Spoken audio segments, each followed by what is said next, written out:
Dans cette activité, on s'intéresse à l'atténuation du niveau sonore. Alors ici, on a un dispositif qui permet de mesurer le niveau sonore avec un sonomètre. On a une source sonore qui est un buzzer. Dans un premier temps, la distance entre les deux est constante, mais on va placer entre le buzzer et le sonomètre différents matériaux. Et on va mesurer le nouveau niveau sonore. Alors, on pourra ensuite calculer l'atténuation en faisant tout simplement la différence entre le niveau sonore sans matériaux et le niveau sonore avec matériaux. Donc, avec les mesures des étudiants, eh bien, on peut déterminer l'atténuation du niveau sonore lorsqu'on intercale du polystyrène, du bois contreplaqué, du plexiglas ou du plâtre. On met en évidence qu'avec le polystyrène ou le plexiglas, l'atténuation est assez grande, alors qu'elle est plus faible dans le cas du bois contreplaqué. On peut donc classer les matériaux selon leur capacité à absorber le son de la manière suivante. Voilà, donc maintenant, on nous demande de montrer que dans le cas d'une propagation sans absorption, le niveau sonore peut s'exprimer par une relation A moins B fois log de D, où D, c'est la distance entre la source sonore et l'appareil qui permet de mesurer le niveau sonore, ou l'observateur. Alors, dans le cas d'une propagation d'un son dans un milieu sans absorption, on nous dit que l'intensité sonore, c'est le rapport de la puissance sur la surface.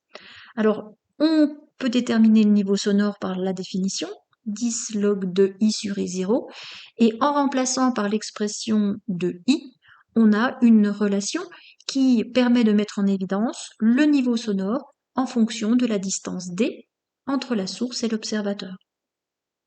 Alors dans notre cas, il n'y a que D qui va varier. La puissance sonore ne va pas changer, on gardera toujours la même intensité sonore, du moins la même puissance sonore.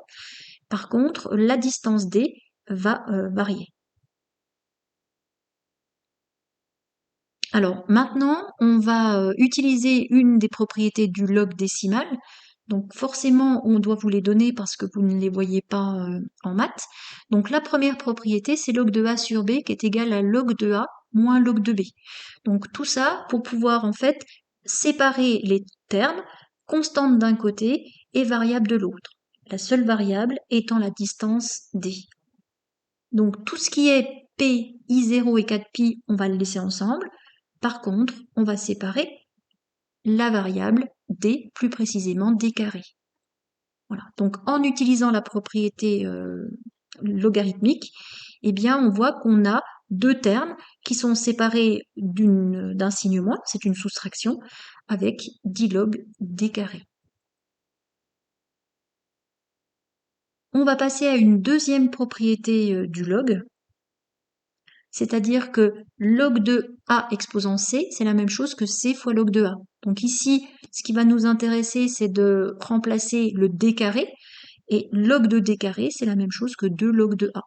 Donc on peut remplacer et transformer l'expression par moins 2 fois 10 log de D. Le premier terme, lui, ne bouge pas. Donc là, eh bien, on se rend compte que le premier terme est tout à fait constant et que le deuxième terme correspond à une variable.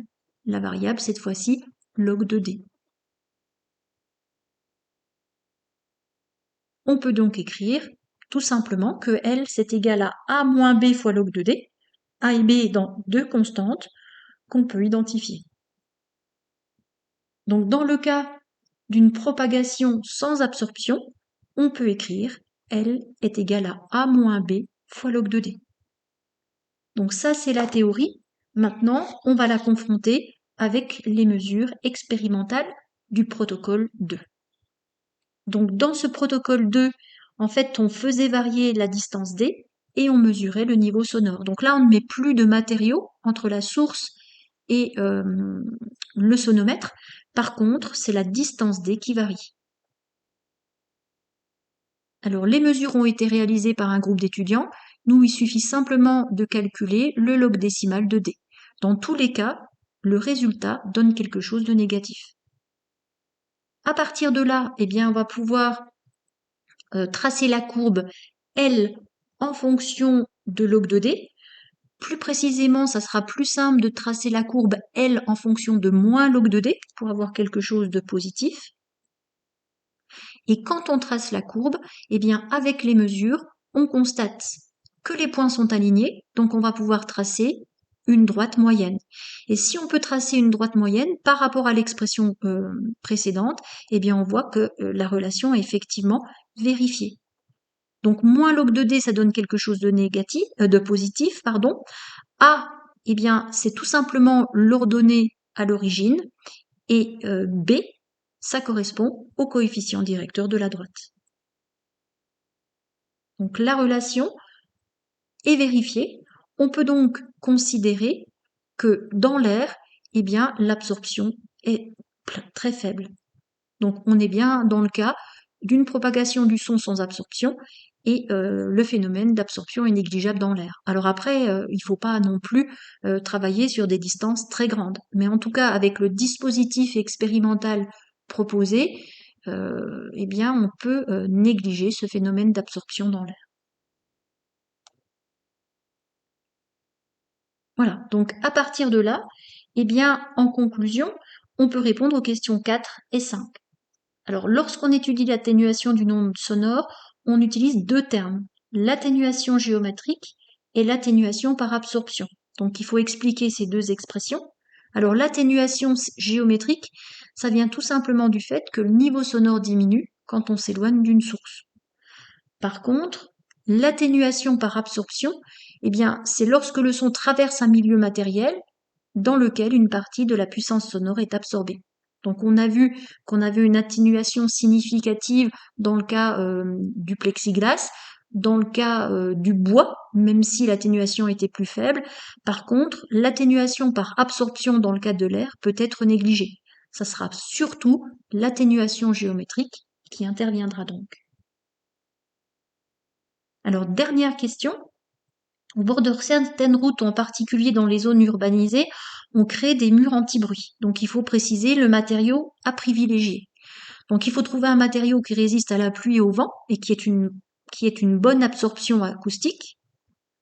Donc on peut éventuellement choisir le bois, mais on a vu que le bois, c'était pas forcément le mieux adapté.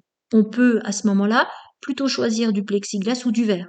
Le problème, c'est qu'à ce moment-là, les oiseaux ne les voient pas. Donc, dans ce cas-là, il peut y avoir plus d'accidents pour les oiseaux. Donc, pour la nature, c'est pas forcément ce qui est recommandé.